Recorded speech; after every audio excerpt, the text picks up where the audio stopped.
Dear mahasiswa peserta Tuton, salam sejahtera untuk kita semua. Selamat datang di kelas Tuton sesi ke-8.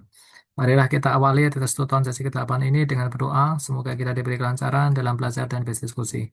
Pada sesi ini kita akan mulai membahas dampak tata kelola TI terhadap budaya organisasi atau perusahaan. Tidak cukup bagi perusahaan hanya memahami konsep tata kelola TI, membangunnya dengan efektif dan mengawasi prosesnya. Lebih dari itu, tata kelola TI perlu menjadi bagian integral dari budaya perusahaan. Agar hal ini tercapai, perusahaan harus menerapkan standar etika dan integritas yang tinggi yang sejalan dengan tata kelola TI. Proses tata kelola TI harus diintegrasikan ke dalam operasi bisnis inti, dan setiap anak perusahaan atau unit bisnis bertanggung jawab memastikan penerapan tata kelola TI yang sesuai.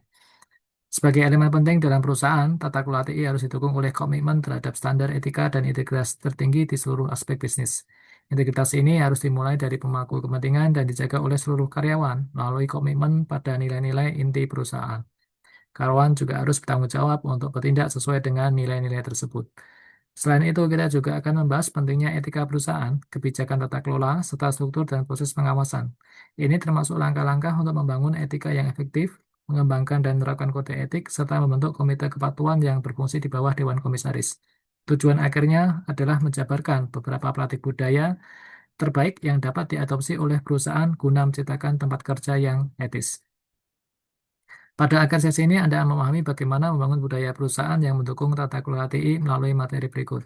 1. Pentingnya penyataan misi. 2. Pedoman perilaku perusahaan. 3. Fungsi whistleblower dan hotline. 4. Peluncuran program etika dan peningkatan praktik tata kelola perusahaan. 5. Dampak dari sosial media computing. 6. Risiko dan kerentanan media sosial dan perusahaan. 7. Komite audit enterprise dan tata kelola TI. 8. Tanggung jawab tata kelola dari komite audit. 9. Briefing komite audit dan isu tata kelola TI. Pada inisiasi 8, kita akan berdiskusi mengenai budaya perusahaan yang diterapkan kepada seluruh pemangku kepentingan guna mendukung tata kelola TI. Materi ini dapat Anda pelajari di PMP MSIM 4402 dalam modul 6, KP 1 dan 2. Ini merupakan sesi terakhir dalam tutorial di semester ini. Persiapkan diri Anda untuk menghadapi UAS. Semoga semuanya mendapatkan nilai yang memuaskan. Setelah mempelajari materi ini, mahasiswa diharapkan mampu: 1. Memahami pentingnya penyataan misi perusahaan dalam mendukung budaya dan tata kelola TI yang kuat. 2. Menjelaskan pedoman perilaku perusahaan sebagai landasan untuk menciptakan etika dan tata kelola TI yang baik. 3. Memahami peran whistleblower dan hotline dalam menjaga transparansi dan integritas dalam tata kelola TI. 4. Merancang program etika yang efektif serta meningkatkan praktik tata kelola perusahaan yang mendukung TI. 5. Memahami dampak sosial media computing terhadap tata kelola perusahaan dan bagaimana mengolahnya. 6. Identifikasi risiko dan kerentangan yang ditimbulkan oleh media sosial dalam konteks perusahaan serta strategi untuk menanganinya. 7. Memahami peran komite audit enterprise dalam mendukung tata kelola TI yang efektif. 8. Menjelaskan tanggung jawab komite audit dalam tata kelola perusahaan dan TI. 9. Mempersiapkan briefing yang relevan bagi komite audit terkait masalah tata kelola TI.